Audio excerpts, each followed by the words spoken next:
திருச்சிற்றம்பலம். தென்னாடுடைய சிவனை போற்றி, எந்நாட்டவருக்கும் இறைவா போற்றி. அனைவருக்கும் வணக்கம். மேஷ ராசிக்குண்டான 2025ஆம் ஆண்டுக்கு உரிய பிப்ரவரி மாத பலன்கள் எப்படி இருக்கும் அப்படிங்கிறத பார்க்கலாம்.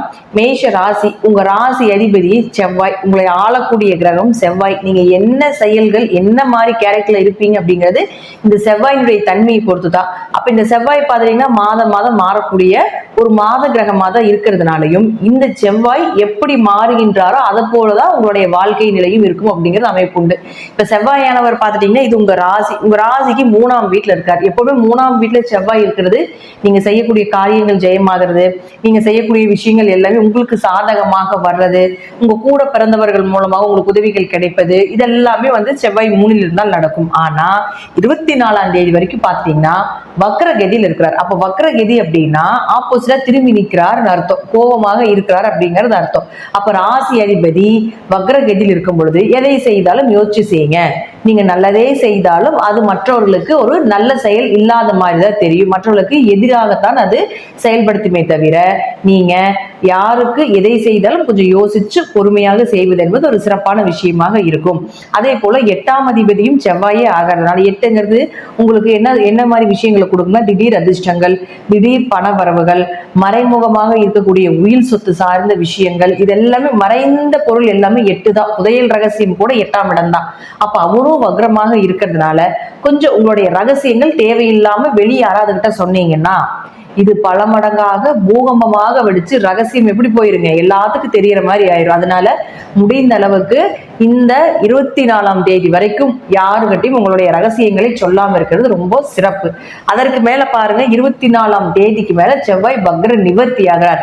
வக்ரம் நிவர்த்தி பெற்ற பிறகு இந்த செவ்வாயானவர் உங்களுக்கு பெயர் புகழையும் கொடுப்பார், உங்களுடைய காரியத்துல ஜெயத்தையும் ஏற்படுத்தி கொடுப்பார், நீங்க செய்கின்ற எல்லா செயலையுமே ஒரு வெற்றியை நிச்சயமாக ஏற்படுத்தி கொடுப்பார் அப்படிங்கிறது தான் உண்மை. அடுத்தது பாருங்க சுக்கிரன். இந்த சுக்கிரன் யாருன்னா உங்களுக்கு 2 மற்றும் 7ஆம் அதிபதி. இந்த சுக்கிரன் இருக்கக்கூடிய வீடு உங்களுக்கு மீனத்துல ராகுவோட சேர்ந்திருக்கார். அப்போ உங்க ஜாதகத்துல யாருக்கெல்லாம் சுக்கிர புத்தி, சுக்கிர திசை, ராகு புத்தி, ராகு திசை, சுக்கிரன் ராகு சேர்க்க, செவ்வாய் ராகு சேர்க்க, சனி ராகு சேர்க்க, இந்த போல சேர்க்கைகள் இருந்தால் கொஞ்சம் கவனமாக இருக்க வேண்டும். அதிலும் குறிப்பிட்டு சுக்கிரன் ராகு சேர்க்கை அப்படிங்கறது பாத்துட்டீங்கன்னா ஆணாக இருந்தால் பெண்களுக்கும் பெண்ணாக இருந்தால் ஆண்களுக்கும் ஒரு கெட்ட பெயரையும் ஒரு அவமானத்தையும் ஒரு தலை குனிவையும் செய்யாத தப்புக்கு செய்யாத ஒரு வேலைக்காக பழி ஏத்துக்க வேண்டிய ஒரு சூழ்நிலைகளையும் ஏற்படுத்தி கொடுப்பார். இந்த தசை இந்த புத்திகள் நடந்தால், இந்த சேர்க்கை உங்க ஜாதகத்தில் இருந்தால். அப்போ இந்த சுக்கிரன் ராகு பாத்துட்டீங்கன்னா மகாலட்சுமி யோகம்னு சொல்றோம். எப்படியும் நம்ம எப்படி சுக்கிரனும் சனியும் பணவரவு அள்ளி கொடுத்துட்டு போகும் நம்ம போன பதிவுல சொல்லியிருந்தோமோ, அதே போல இந்த மாதம் சுக்கிரன் ராகு சீக்கிரம் பணம் வரும், இல்லீகல் பணம், இதெல்லாமே இந்த சுக்கிரன் ராகு ஏற்படுத்தி கொடுக்கக்கூடியதா. அப்ப மேஷ ராசிக்கு அவரு 2ஆம் அதிபதி ஆகிறார். தனஸ்தானாதிபதி ராகுவோட சேரும் பொழுது உச்சமாகும் பொழுது பணம் சார்ந்த விஷயத்துல சீக்கிரம் உங்களுக்கு பணவரவை ஏற்படுத்தி கொடுத்து விடும். எதிர்பாராத பணவரவு, கணவர் மூலமாக பணவரவு, மனைவி மூலமாக ஏதாவது ஒரு வருமானங்கள் அல்லது மனைவி சொத்துக்கள், கணவர் சொத்துக்கள், இது எல்லாமே கிடைத்தாலும் கூட ஒரு பண ஏமாற்றத்தையும் கொடுக்கும். அதுல எதிர்பார்த்த ஒரு வரவுகள் இல்லை அப்படிங்கிறது இருக்கும். அதே போல இந்த சுக்கிரன் ராகுனுடைய சேர்க்கை அப்படிங்கிறது கொஞ்சம் கெட்ட பெயரையும் ஏற்படுத்தி கொடுக்கும். இளம் பருவத்தில் இருக்கக்கூடிய ஆணாக இருந்தாலும் பெண்ணாக இருந்தாலும், ஏன்னா வருடத்திற்கு ஒரே முறை மட்டும்தான் இந்த மாசத்துல சுக்கிரன் ராகு சேர்க்கை ஏற்படும். அப்போ இப்படி இருக்கக்கூடிய அமைப்பு அப்படிங்கிறது பாத்தீங்கன்னா இந்த மாசம் பிப்ரவரி மாதம் முழுவதும் இருக்குது. கொஞ்சம் கவனமாக உங்க குடும்பத்துல இந்த இளம் வயதில் இருக்கக்கூடிய பெண்கள் ஆண்கள் எல்லாருமே கொஞ்சம் கவனமாக இருங்க. பேரண்ட்ஸ் இந்த பதிவுகள் பார்த்துட்டு இருந்தீங்கனாலும் உங்க குடும்பத்துல இது போல சுக்கிரன் ராகு சேர்க்கை யாருக்காவது இருந்துட்டு இருக்குது அப்படின்னா கொஞ்சம் இந்த காலகட்டங்களில் பார்த்துட்டீங்கன்னா தேவையில்லாத ஒரு கெட்ட பெயர்களை கொடுக்கக்கூடிய ஒரு சூழ்நிலைகள் வரும். அதனால கொஞ்சம் கவனமாக இருந்து இறை வழிபாட்டுல கொஞ்சம் கவனமா இருங்க. மகாலட்சுமி வழிபாடும் பெருமாள் வழிபாடும் துர்கை வழிபாடும் இதற்கு நிச்சயமாக இந்த சுக்கிரன் ராகு சேர்க்கைக்கு கை கொடுக்கும் அப்படிங்கிறது உண்மை. பெருசா வரும், சிறுசா தள்ளிட்டு போயிடும் அப்படிங்கறதா உண்மை.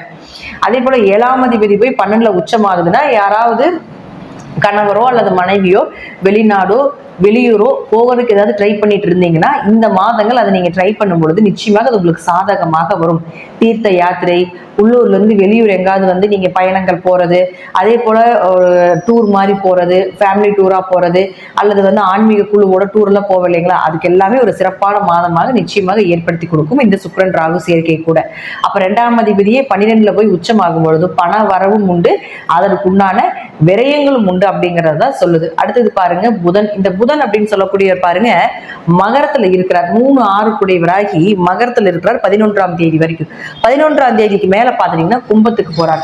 அப்போ 3ஆம் அதிபதினு சொல்லக்கூடிய புதன் பாதகஸ்தானத்துக்கு போறதுக்குள்ள உங்களுடைய கடன் சார்ந்த விஷயங்களோ, நோய் சார்ந்த விஷயங்களோ, எதுக்காவது ட்ரீட்மெண்ட் எடுக்கணும்னு நீங்க நினைச்சீங்கன்னா ஒரு 10ஆம் தேதிக்குள்ளேயே ட்ரீட்மெண்ட் எடுத்துக்கொள்வது என்பது ஒரு சிறப்பான விஷயமாக இருக்கும். அப்ப 10ஆம் தேதிக்கு மேல 11ஆம் தேதிக்கு மேல இருக்கும் பொழுது நீங்க இந்த ட்ரீட்மெண்ட் சார்ந்த விஷயத்துல கொஞ்சம் கவனமாக இருந்து செயல்படுத்த வேண்டும். ஏன்னா மேஷ ராசிக்கு கும்பம் அப்படிங்கிறது லாபத்தை ஒரு வகையில கொடுத்தாலும் கூட ஒரு வகையில சில பாதகத்தை கொடுக்கறதுனால நல்ல விஷயங்கள் எல்லாமே கொஞ்சம் 11ஆம் தேதிக்கு முன்னாடியே இந்த மேஷ ராசிக்காரர்கள் செய்து கொள்வது என்பது ஒரு சிறப்பான விஷயமாக இருக்கும். அடுத்தது பாருங்க உங்களுக்கு சூரியன். இந்த சூரியன் அப்படின்னு சொல்லக்கூடியவர் உங்களுக்கு 5ஆம் அதிபதி. உங்க குலதெய்வத்தை சொல்றதே சூரியன் தான்.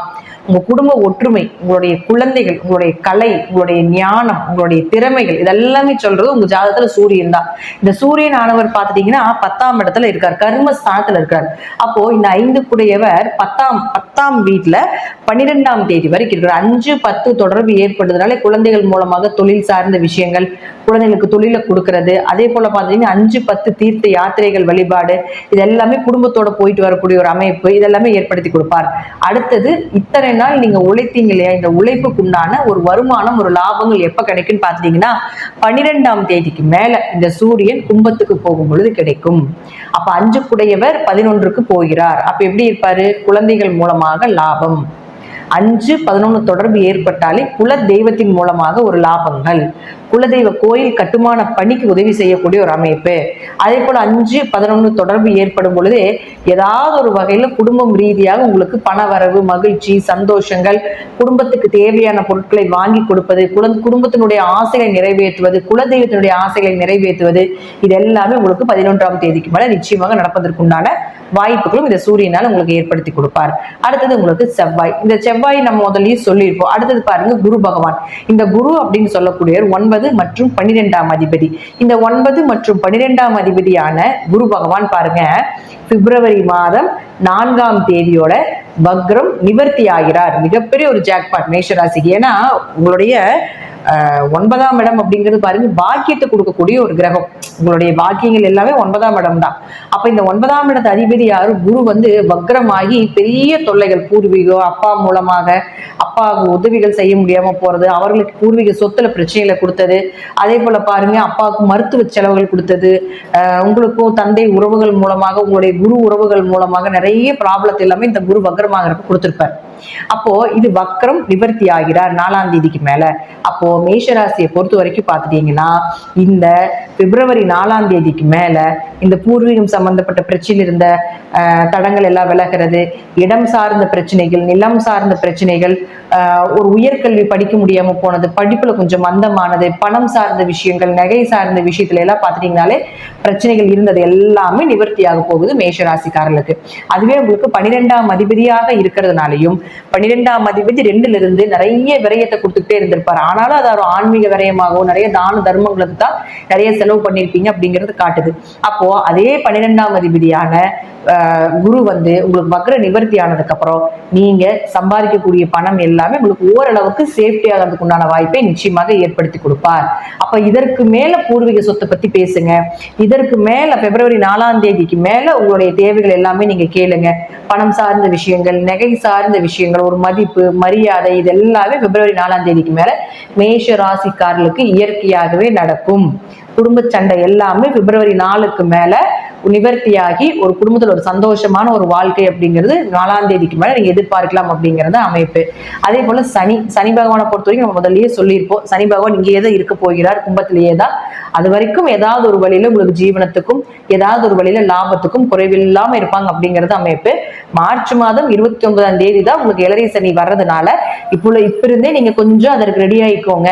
என்னென்ன பண்ணணும் அப்படிங்கிறது, முன்னாடி சேஃப்டி எப்படி பண்ணணும், என்ன மாதிரி வழிபாடுகள் பண்ணணும் அப்படிங்கிறது முன்னாடி இருந்து தெரிஞ்சுட்டு அதற்கு உண்டான வழிபாடுகளை செய்யணும். ஆனா இந்த மாசம் மட்டும் பாத்துட்டீங்கன்னா துர்க்கை வழிபாடும் காளி வழிபாடும் அதே போல பெருமாள் வழிபாடும் மகாலட்சுமி வழிபாடும் ரொம்ப முக்கியமா வைத்துக் கொள்வது என்பது இந்த சுக்கிரன் ராகு காம்பினேஷனுக்கு சுக்கிர புத்தியோ ராகு புத்தியோ சுக்கிர திசையோ ராகு திசையோ உங்க ஜாதகத்துல சுக்கிரன் ராகு சேர்க்கையோ, சுக்கிரன் ராகு அப்படிங்கிறது சேர்ந்திருந்தா மட்டும் பத்தாதுங்க. ராகு இருக்கக்கூடிய இடத்தில் இருந்து 5வது இடம் ராகுவோட சுக்கிரன் ராகுவோட 5ஆம் இடத்துல சுக்கிரன் இருக்கிறது, அதே போல ராகுவோட 9ஆம் இடத்துல சுக்கிரன் இருந்தாலும் இது சுக்கிரன் ராகு சேர்க்கை தான். அப்ப அதுல இருந்து நீங்க எண்ணி பார்த்தீங்கன்னாலும் உங்களுக்கு அந்த மாதிரி காம்பினேஷன் இருந்தாலும் கொஞ்சம் கவனமாக இருந்து செயல்படுத்துங்க. கொஞ்சம் தேவையில்லாத ஒரு பழிபாவங்கள் வரும் அப்படிங்கிறதுக்காக தான் முன்னாடியே கொஞ்சம் முன்னெச்சரிக்கையாக இந்த போல விஷயங்கள் நடப்பதற்குண்டான வாய்ப்புகள் அதிகமா இருக்குது அப்படிங்கிறதுக்காகத்தான் இந்த சுக்கிரன் ராகு சேர்க்கைக்கு மட்டும் கொஞ்சம் நாம, ஏன்னா நல்ல பெயர் அப்படிங்கிறது நிறைய விஷயங்கள் செய்தாதான் நல்ல பெயர் வாங்க முடியும். கெட்ட பெயர் அப்படிங்கிறது ஒரு சின்ன ஒரு பிளாக் மார்க் வந்தாலுமே அந்த ஆயுள் முழுவதும் அந்த கெட்ட பேர் மறையாது.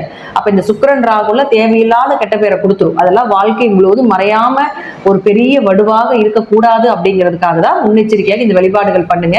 இது போல கிரகசேரி ஏன்னா எந்த நேரத்துல எப்போ எப்படி வரும் அப்படிங்கிறது யாருக்குமே தெரியாது. எந்த மாதிரி பலிகள் வருது, எந்த மாதிரி நமக்கு நேரங்கள் மாறுது அப்படிங்கிறது தெரியாது. அதனால முன்னாடியே இந்த ராகு சுக்கிரன் சேர்க்கை உங்க ஜாதகத்துல இருந்ததுன்னா கொஞ்சம் அலர்ட்டா இருந்துக்கங்க அப்படிங்கிறதுக்காக தான் நம்ம சொல்றது.